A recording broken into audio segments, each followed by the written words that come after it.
Alright, I'm going to do a swing evaluation here with Bobby Jones, and two things to note before we get started. It's hard to pick up a sense of his rhythm, timing, and tempo throughout his stroke, but this guy had really mastered those traits, but on these cameras in slow motion, it's hard to get a good sense of how well he had done that. Another thing, this guy was a golfing genius and really had studied the game, and probably one of the best minds we'd ever seen part of this game. So let's go ahead and mention some things here at setup. You can see he would cock his head a little, just like Jack Nicklaus, where you can see that'll allow a little bit better freedom in his upper body turn. Another thing that we notice is his left arm's even a little slacked, where he just didn't want to create any tension at setup. He wanted his body to be able to move freely. You see both of his feet laid off here. That's going to allow a lot of freedom in his hip turns and not put any restrictions in those areas. Over here you can see he's just super relaxed, just really standing, not really trying to create any type of posture or get into any kind of position, but just standing comfortably over the ball.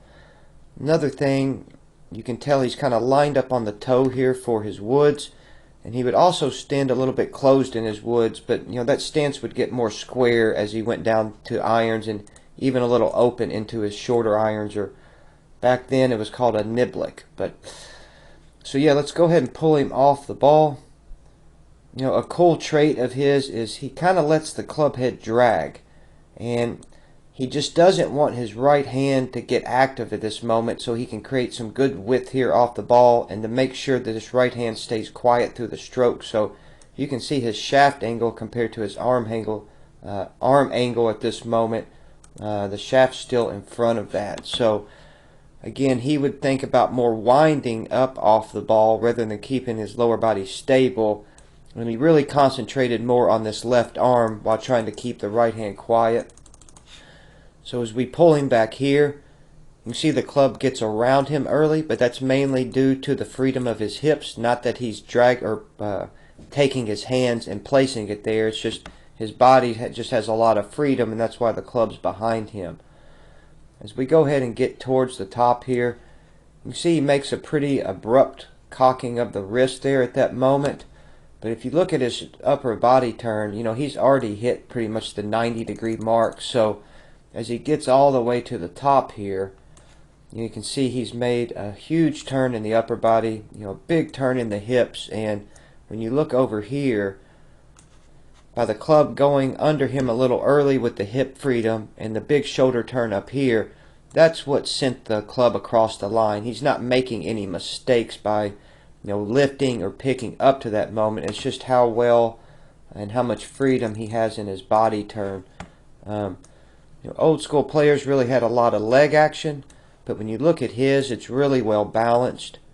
For instance, his left knee is pushing out about the same degree his right knee's backing up, maybe a touch more, but that's going to allow that to still stay balanced while still being dynamic in those areas. Like all old school players, they let the left foot come off the ground, and with him, you can see his body's almost tilted this way. And what that means is he's making sure he stays on the inside part of this foot. He doesn't want to kind of shift or sway off the ball. So if you put a line here on his hip, you can see he's just going to kind of turn around that mark to make sure he stays centered. And if you watch his weight shift right there, you can see his lower body's starting to get out in front, and the club itself still kind of on its backswing. So he's keeping his hands super quiet. That way he can allow a good uncoiling from the core as his weight shifts into the ball. That's going to allow him an extreme amount of lag here. They did a study on him. They measured his club head speed back in the day, and I think it was around 113 miles per hour with these old wooden clubs. So in today's world, that would probably be a lot faster. Now we'll go ahead and wind him up again here. Really good footwork as far as right when the left foot would start planting. He would start getting on the inside of that right foot, and even though he's across the line there, you can tell that shaft angle is getting in pretty much a perfect position at this moment. As he's getting into the hitting area, his arm positions are about as good as you can get here. And if you look over here, he's still holding the lag well, Now he would always talk about hitting with a backhand blow of the left hand, meaning that he did not want this right hand to be active at all, and squaring up more with kind of this arm and this hand here, and keeping the tension off that right. Another thing you'll notice is his hips go to unwind. Right at this moment, that leg's starting to get pretty straight. That's going to give him a good columns of support to hit against.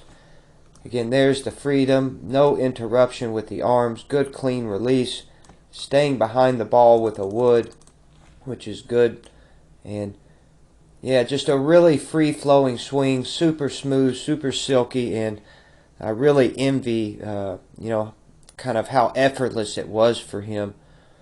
And there we go all the way through, good full finish. And this picture on the left is when he went out and shot after he had retired at a young age. He's out at Riviera, where he did a series of videos with Warner Brothers called How I Play Golf. They were educational videos, and if you've never seen them, I recommend watching them. They're a lot of good stuff to pick up on in those videos. So yeah, just wanted to go over his swing. It's one of my favorite swings in all of golf, and this guy was a superstar and a super stud at the game. So yeah, that's Bobby Jones, and you all have a good day now. Thank you.